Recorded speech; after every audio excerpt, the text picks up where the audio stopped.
I'm Jennifer King, and I'm chopping it up with Buck.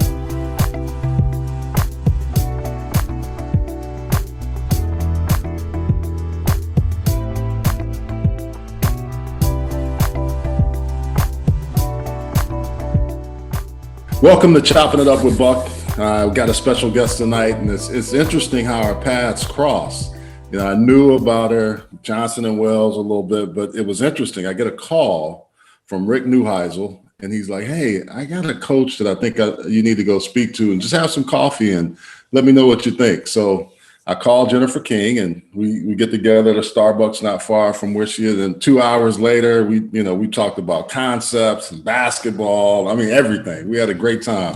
So Rick calls me and says, "Hey, what do you think?" I said, "Man, if you don't hire her, somebody else in this league will, but she's going to make a really, really good coach." And I think I didn't know all the backstory at the time, but I knew you had a relationship with Ron Rivera, and then, you got hooked up with the AAF. But it's always good to catch up with Jennifer. We call each other Buck. I'm Buck, and she's JK. So if you hear me say that, that's who it is. But Coach Jennifer King with the Washington football team, thanks for joining us tonight.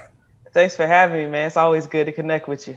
Yeah. So tell us a little bit about that. You went to Guilford College. You played up in Rockingham and Rockingham County up in North Carolina. Tell me about your maturation and how you got to playing women's football and now coaching. It's always an interesting thing. I love to hear that story, but hear it from you in particular. Yeah, it was crazy, man. I always loved football growing up. But I started playing basketball and softball and things like that. So I was able to play basketball and softball in college. And when I graduated from college, was able to go to Australia and play a little basketball. When I got back, a friend hit me up about playing like women's tackle football. And this was like a dream come true to me. So I finally was able to start playing. And, I was coaching college basketball at the time and doing both. And I was loving it. And then I started coaching football actually at like the middle school and high school level. While I was playing and while I was coaching college basketball, I was able to do all of those things and just loved coaching football and loved being out there with our players and with our guys. And ultimately, fast forward like 9 years, I've had a successful college basketball career. And, I'm a head coach. I'm a head college basketball coach at Johnson Wells in Charlotte. And I'm recruiting in Atlanta. And I knew like Katie Sowers was starting to get some opportunities, and some of the other ladies had gotten opportunities in the NFL. And I just decided that I wanted to coach football at a high level. And, I was already coaching basketball at a high level. We had won a national championship. And I reached out to Sam Rappaport with the NFL office blindly, just sent her an email out of nowhere. She responded within like 5 minutes and ultimately connected me to Scott Pioli, who was with the Falcons at the time. And me and Scott became friends, and he invited me down to a day with the Falcons. I just hung out with them. And once I was there, I knew that's what I wanted to do. Like, definitely that's what I wanted to do. So kind of start getting things in motion to attend a women's coaches forum put on by Sam and the NFL. And that's where I met Coach Rivera. It was down in Florida at the time at the Pro Bowl, and now it's at the Combine every year. But, my ultimate goal was to find a way to let him know that I was literally next door, because the Panthers and my office were next to each other. So I was like, how can I shoot my shot, without being weird, but let him know what's up. And I did that, and we were able to connect. And he ultimately invited me over to work a rookie mini camp, which was supposed to be like 2 days. And I was happy. And then that 2 days turned into like 4 months, and went back to basketball. And that's when, we ultimately connected. So went out to the AAF, and when that ended, I was back with the Panthers, and then with the Dartmouth, and, now in DC. Well, I mean, we're going to unravel it too, because I think people think you just showed up, and everybody that I know, I said, no, she's been grinding for a while. She's been doing this, and some of the things you just said, but I really want to go back to some of them. But growing up, when did you start learning that, hey, I like this game a lot? Yeah, it was crazy. I don't remember this. My sister tells the story of me being like 4 years old, going to like my first high school game. She said I just couldn't stop talking about it. Like that one night, I guess that's when I fell in love with it, and I could sit and watch games. I'm 5 and 6 years old. I can just sit and watch football all day. Like I can just sit there, and that's when I started learning the game. So I started learning super young age and started playing at a super young age. Who were the coaches or the folks that you kind of looked after, because you learned concepts of the game, and when you really start dialing it in, you played quarterback, so you had to understand how to slow the game down. Who were some of the people you looked at and just kind of admired when you were younger? Yeah, I mean, growing up for me, some of my favorite players, that's how I really fell in love with it, was watching like Deion Sanders. And, like, that was my guy. And then, when Mike Vick came along, that was my guy, Reggie Bush. Those guys, those exciting playmakers were always like the people I really loved. And I think when I, just kind of naturally wanted to know more about the game and just started learning on my own. And, some things I Googled. If I didn't know something, I would Google it and see what happened. If something good came up. And, once I got into high school, I started talking to the coaches there about stuff. And I wasn't afraid to ask questions and just to learn more. Did you think about trying to play in high school, or was that an option for you? And I mean, I know at the time it probably wasn't as prevalent, but did you even tell the coach, hey, I can probably throw better than that cat out there now? Oh, in middle school and high school, the coaches wanted me to play. Like they asked me to play, but my parents were afraid that I would get hurt, so I never actually played. But they wanted me out there, and I wanted to be out there. So you played basketball at a high level, and you got a chance to coach for 10 years at Greensboro College. Yeah, I went to Guilford. Actually, was able to be an assistant coach with Jason and Randy Tuggle, and they become they were mentors to me, and they really taught me how to win as a coach and how to be successful. Even though we're a small basketball program, we won 5 out of the 9 years we were there. We won championships, and I think they taught me the importance of building relationships and knowing more about the players than just the X's and O's. And obviously you have to get good players, but once you build those relationships and learn to use their different strengths to our advantage, I think that's really when I became a different coach and things went to the next level for me. Were you keeping an eye on what was going on in football at the same time that you were at Greensboro College coaching basketball? Oh, absolutely. And, I was usually going to high school games Friday, college games Saturday, sometimes NFL games on Sunday. And I was doing like commentary for our college football games. I was doing like the color commentary for the games. Yeah. So what was that like? Tell me that experience, which that was pretty cool. Yeah, it was a lot of fun, and I mean, it's, that it's nice to have a good team, to have a good play-by-play and color person just to kind of bounce off each other and have a good rapport. But I had a really good time doing it, even though our team wasn't very good. I still enjoyed the experience.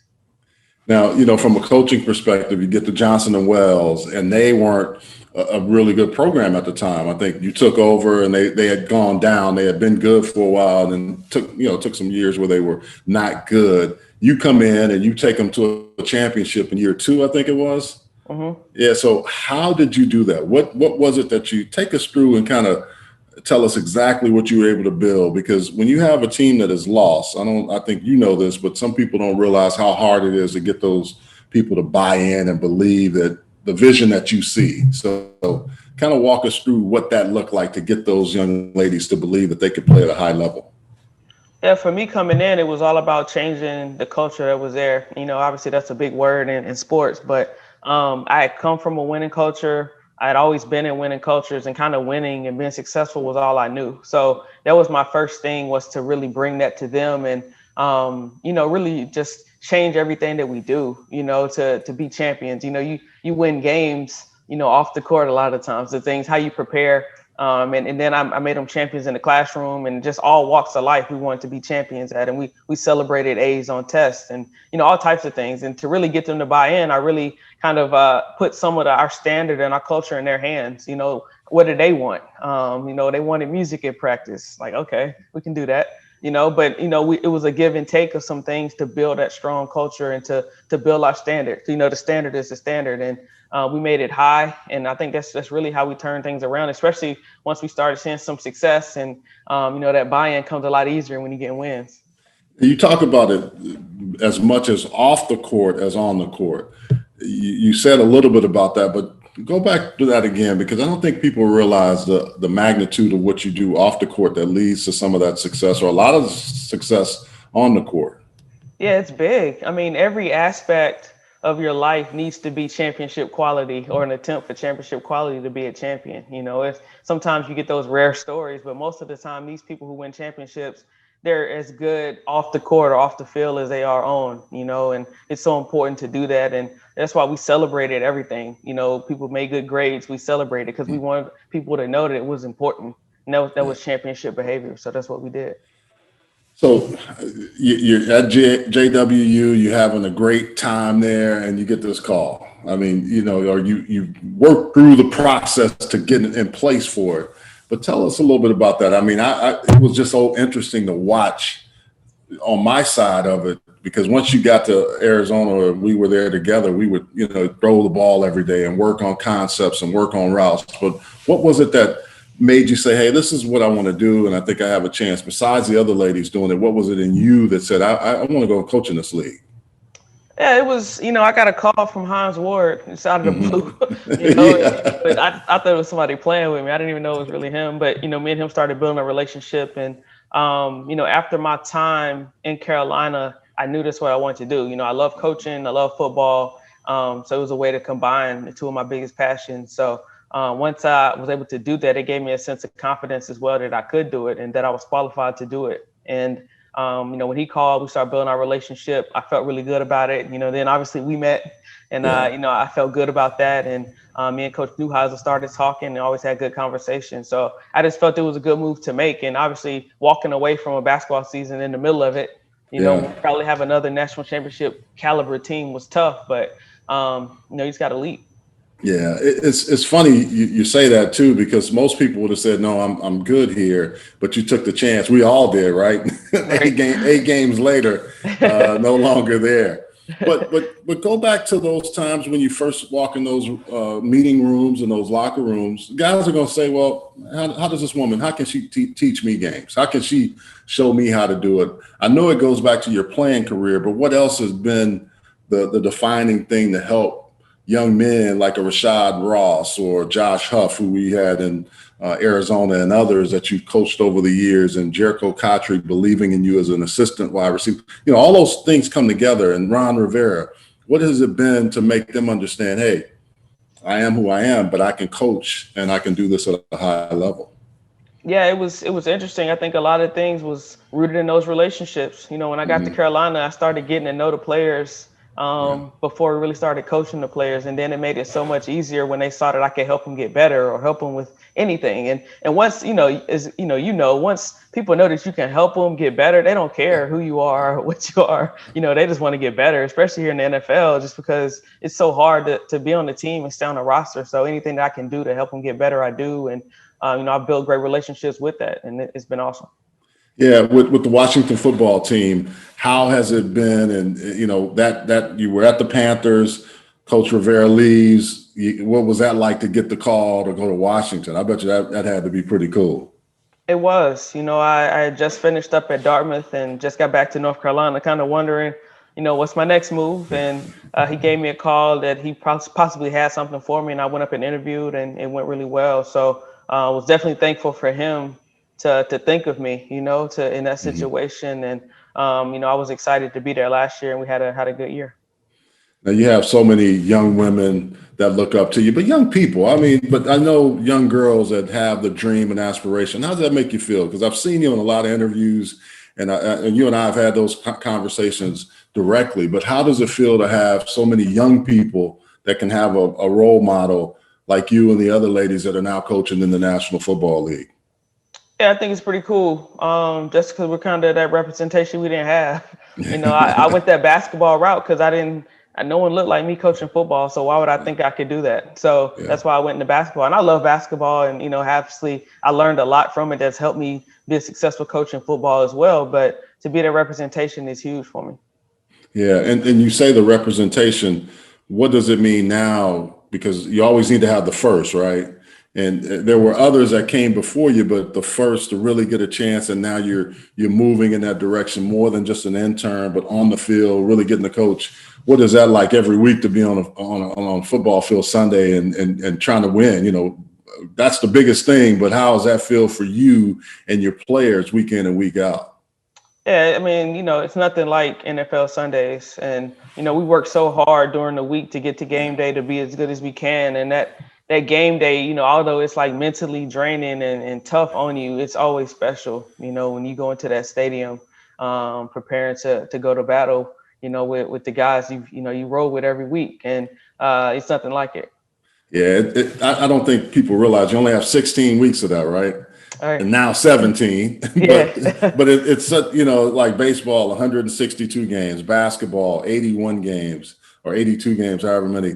football with 17 games, you lose. It's like, oh man, that's like a 10 game loss in other sports. And I think you're right. How people live and die with it, just every single week, and the things you have to do to get yourself to that next level is one of the hardest things. I just remembering for me, but I know in talking to you and other coaches, just how it is that next week or that right after, you just, I got to turn this thing around. I can't feel down all that way. So you got a chance to coach Christian McCaffrey too, one of the really talented players when you were with the Panthers. What made him special? What was it that gave him that extra degree of a level of his game? I think for Christian, it's really, I mean, he's super smart. And obviously he's gifted athletically, but he's super, super smart. He knows everything. He knows everybody's job, and what's supposed to happen on every play. And then that combined with his athleticism and, he's a dog. So when you put all that together, you get what you get. But it was fun to be able to coach him just because he's always constantly wanting to get better. And he doesn't take practices off. He's wide open, and, he's a special guy. Yeah, and then now in Washington, you got some guys that can really play. What's that experience like, having coached Christian McCaffrey, and now you got a whole new group of young men that you're battling with and getting them on the field and getting them ready to roll? Yeah, we have a pretty young group, but it's such a good group. So many talented guys. Obviously, AG had a breakout season for a rookie and had an injury down the stretch, which hampered him some. But I'm excited to see what he does year two. And JD obviously caught the second most balls of any back in the league. So we have so many backs, and we have more, in the stable as well to make plays. But they're fun to be around. They always want to get better, and that's what I'm there for, is to help them pre-practice, post-practice, in the film room, whatever they need to get better. That's what I'm there for. Yeah, Jennifer, you bring up a good point. A lot of guys, if they're really talented players, sometimes they don't know how to watch film. How have you been able to help them really understand watching film from a quarterback's perspective? Because I think that's, when you're very talented in college, you think you can get away with it at that next level. How have you been able to help them in film study and just the little things of really honing in and honing the craft? Yeah, I think, I work with Randy Jordan. He does a great job, in our meetings, really breaking things down for him. And I make cut-ups every week in preparation. And I try to make the cut-ups available for them so they don't have to look at whole games. I can cut specific things up that I want them to see every week. And I think that was one of my biggest assets to our room, was helping them from a quarterback perspective in the passing game. And, obviously JD's success, shows that, maybe I did a little something right, but, he's super talented. But working with Christian in Carolina also in the same offense helped a lot to bring that knowledge over to these guys. Yeah. What is it that you want now? Now you've had success and you're climbing the ladder as a coach. What is it that you want to do, but what is it that you also want to do to reach back to help others, other young ladies or other young guys or other young people that of color that want to come up just like you? Yeah, I mean, I think the biggest thing for me is just try to help them out and be available. If they need advice, to try to be there for them. And obviously, I can't help everybody, but to be able to share knowledge and things that I've learned, to hopefully make their path a little easier. Everybody can't do it, but if you only strong survive, and if they can stick with it and be knowledgeable, they can do it too. And that's the biggest thing that I try to share with anybody that asks for advice. What are the couple of things you see when people don't make it? Because there's always, like you said, I sent a letter, got a response back. I reached out to Coach Rivera at a forum and, had a dialogue with them. What is it that you see that will hinder people from getting those opportunities? Yeah, I mean, I was fortunate in my path, but I also think that my ability to communicate with people and build relationships is what helps. And sometimes people aren't very personable. And, if you're writing a letter to somebody, there's 10 misspelled words or just things like that the little things that sometimes just, I don't think you're serious because you didn't take the time to look over this or have someone else look over this before you send it to me. And, it's all about details in this business, and everybody wants to work in the NFL. So what's going to separate yourself from everybody else? Yeah, that's a good point. And I think you're right with the details piece. It just shows what you pay attention to. what are some of the details that you've had to learn moving from, alliance to now the NFL? What are some of the things that you've had to learn and kind of hone in on? Because that's, anytime you make an adjustment or a transition, there's an adjustment period. Yeah, I mean, just that speed of the game and the margin of error, it's literally like an inch or two is the difference in making a play or not making a play. And that's why it's so important to have such a high standard and do things the right way, because sometimes you can do things the right way and still not make the play. But if you don't do it the right way, you're definitely not going to make the play. So that's why, it's so important that those details of things as far as footwork and, active hands are so important to making plays. And, obviously from the running back spot, knowing your reads on runs, knowing, what kind of blocking combinations you have to really trust it, while you're running. Yeah. One of the other things too, you're kind of in rare air. So only a few ladies like yourself coaching. Is that a fraternity? Do you guys, spend time talking, kind of sharing ideas, sharing notes, just because it's so few of you in the National Football League? Yeah. I mean, I think it's super cool how close we all are, that we talk quite a bit. I actually talked to Callie from the Browns this morning. But yeah, I think, we talk quite a bit. We have a group chat and, we cut up and have fun and that, but it's sometimes some serious stuff about things we learn. And, obviously with MJ and Lowe winning a Super Bowl in Tampa, everyone's so happy for them to be able to see them do that. Yeah, and I guess that's the one thing, the Washington football team has gone through changes. You got a city that loves football. And you and I talked about that. The folks up in Washington, D.C. just want to see a team that can play at a high level. What has that been like for you, being a person from North Carolina? I'm sure you're familiar with their history, but what has that been like to actually be there and be a part of that organization? It's been special. I mean, I think I knew it was a well-loved organization, but I didn't know how much, and it's all around the world. We're getting support for our team, and it's just not here in the United States, which was crazy. There's people everywhere who loves our team, and I think that's important for us, and another reason why we want to really put a good product on the field and win games. Yeah, I've never been not a lot of pro teams have people just yelling hell to the Redskins, even though they've changed the name. They still, I know it's the Washington football team, but some old habits die hard. But it still seems like the Hogs, just everything about their history and tradition has been one of those things. They've had some, it's been some struggles, but it seems like with Coach Rivera and the staff and what you guys are doing, it seems like it's heading in the right direction because you've got some really quality young players. And watching y'all compete, I'm curious to know, I mean, you know him well, and I got to know him from a distance. What was the difference? Because you guys competed real hard at the end of the season. It was just one of those things. Every time you turned on the Washington football team game last year at the end, you guys were fighting. It was just dogs. It was like dogs every week. Yeah. I've said that I really felt like our team took the fight from Coach, as he was going through his cancer treatments, and this guy was going through cancer treatment, showing up at practice every day and game. Like, how do you do that? He's out. I don't even know how he had the strength to do that. But I think that fight that he showed was that same fight that we brought to the field on Sundays. And, it took a little while. We had one of the youngest teams in the league, but when we started fighting, it's amazing what can happen. Because sometimes a mistake may be covered up by that fight that you show and that extra effort. And I think that's really what we did. And we started winning close games and being able to find a way to win games. And, sometimes it's frustrating now looking back at the season. We left some meat on the bone, those games we should have won. But that's football. But I really think our fight came from him. JK, when you first got your first NFL position, who was the first person from your family who called you? Who was the first person to reach out to you and tell you how proud they were of you? Oh, it's definitely my parents. It's always my parents. Yeah, they definitely reached out. Is mom or dad, who's the one that was yelling on the phone, or were they both yelling on the phone? Oh, it's both of them. Yeah, they tag team me every time we talk. I never just talk to one of them. Me, I'm super chill, so they're like all excited. And I'm just chilling. But yeah, I definitely appreciate it.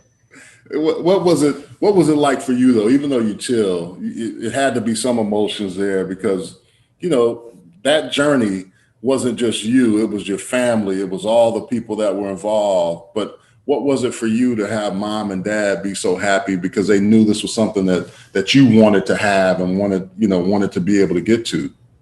It meant a lot. Obviously I was just extremely thankful, for that, the opportunity and a lot of hard work. Like you talked about earlier, this was years and years of work. It's not just happening. So to have it all come to that point was obviously an exciting moment for me, and just definitely thankful. And, my parents, they've been there, obviously since the beginning, but just when I, playing sports, coaching sports, they've always, been my number one fan. So obviously it's always nice to have them in my corner. You got a couple of books you can write from your life. So when's the first one coming out? It's got to be coming soon. Yeah, I don't know. I've definitely talked to some people about it, Yeah. but I don't know. It just depends. I don't know. We could look at this is halfway through the book, or how I want to do it. So we'll see. Well, the way it is now, you could put that down, and I know somebody could, because there's so many good twists and turns. All I'd say is just make sure when the Arbuckle piece is in there, just make me look good. No doubt. Talk about the butt bust in Texas. Yeah, make them think. Yeah, remember those are the times I remember, right? Absolutely. So you're talking about when we're driving to practice every day, right? Yeah. Every single day I'm driving, and for whatever reason, Coach Neuheisel didn't want anybody else to drive, so I had to drive. That became the buck bus. Jennifer's giving me a hard time, but we played all kind of music and we bonded. That was really cool, and those are the things you remember.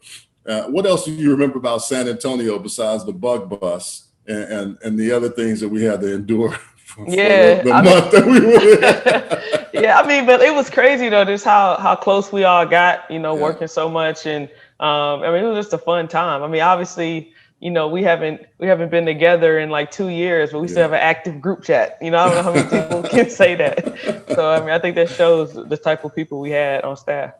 I think you and I looked at each other that first night when we found out that Coach Freeze was no longer going to be the offensive coordinator, and it was going to be kind of a collective effort. And there were plenty of nights the first week where I don't even think we slept, right? we were in a little room, man. We were walking back and then popping up and having to go. It's like maybe 2 hours at the most each of us got, and we were all coming out like, oh. Right. But those are some good times. Absolutely. Some good times. Yeah. What do you remember most about that alliance that you enjoyed the most besides that? Yeah, we had so much fun, like I'm willing to say that's probably the most fun I'll ever have, working with a group of guys. And we had, a great group of players, and obviously our coaching staff was cool. So I think just the fun that we have, and I think it's, I was telling someone this story the other day, and when it all ended, and you would think you would be sad and disappointed, and what did we do? We went out to the club. Yeah, we did. We went.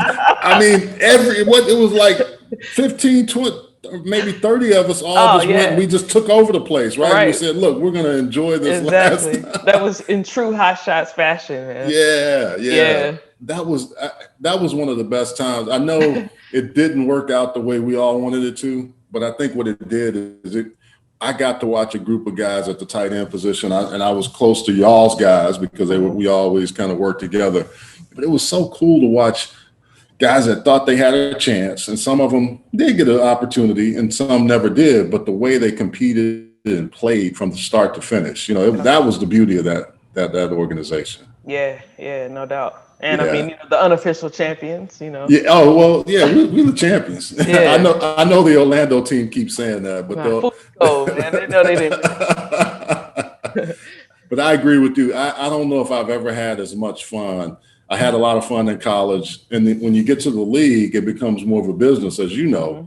But that Hot Shots time was so good. The food truck Friday. It was just it was just everything was just. It was set up the right way for everything to be successful, or put those guys in a position to be successful. Do you keep in touch with any of the receivers from the group that you had? Yeah, I randomly talked to almost all of them, I think, at some point, just to check on and see how they're doing. So, that's the thing, you build that bond with those guys. You want to check in every once in a while just to see what they're up to and how they're doing. Yeah.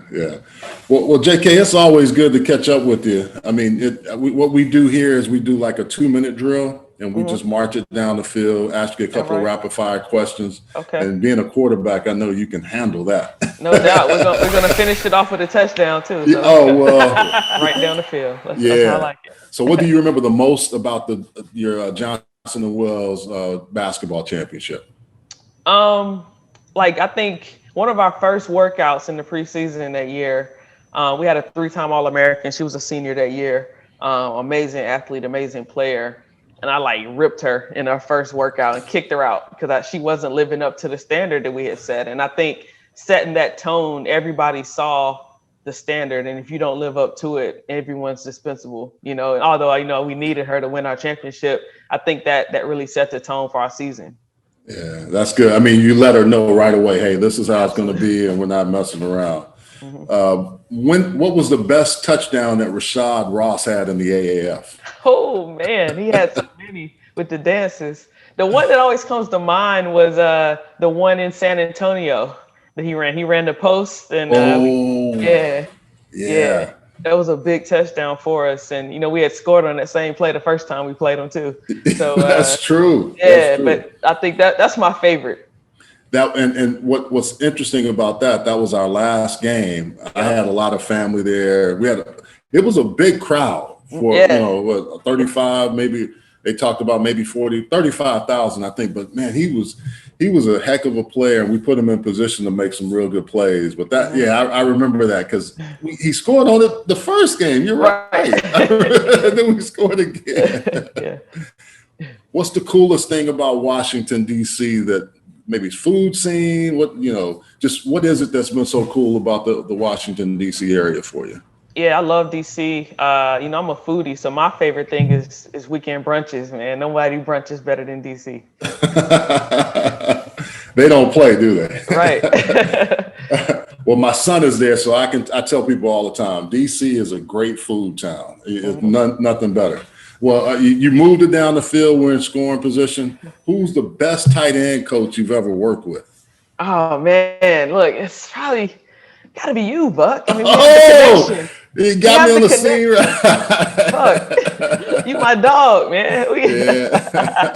Got me on the seam route. I scored. You put it in the end zone. Strike up the band. Yeah. Hey, always good catching up with you. I appreciate it. We got to do it again, and best luck and best success to you, because I know everything in front of you is really yours to grab. I know you'll do it and get that Washington football team right this year. You guys finish the year strong. I think you want to come out stronger, right? No doubt. Yeah.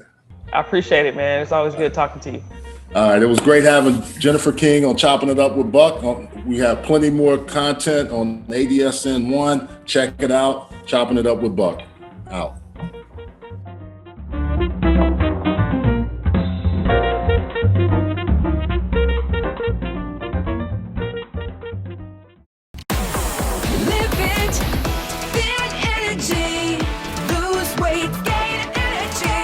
Hi, I'm Mike Gardner, founder of Thin Energy, the wellness energy that delivers each and every time. In 6 weeks that I've been taking Thin Energy, I feel fantastic. I lost 7 pounds in the first week. You just squeeze it in, you take a shot, and you're done. Get your drinks, get you hype, get you ready. I feel great. Jump on, try Thin Energy. Drink it, live it. Many people are looking for natural alternatives to help ease their aches and pains. Begin stopping the pain with the help of Pain Stopper. Formulated by healthcare providers, Pain Stopper helps alleviate a variety of physical ailments so you can get back to doing what you love. Our products are triple independently lab tested to ensure the highest quality hemp available. Visit PainStopCBD.com for more information. Pain Stopper, because why manage pain when you can stop it? At Heslop Wealth Advisors, our goal is to help small businesses develop quality retirement plans for their employees through our Lunch and Learn seminars. We provide lunch and learning tools to help your company succeed and unmatched customer service.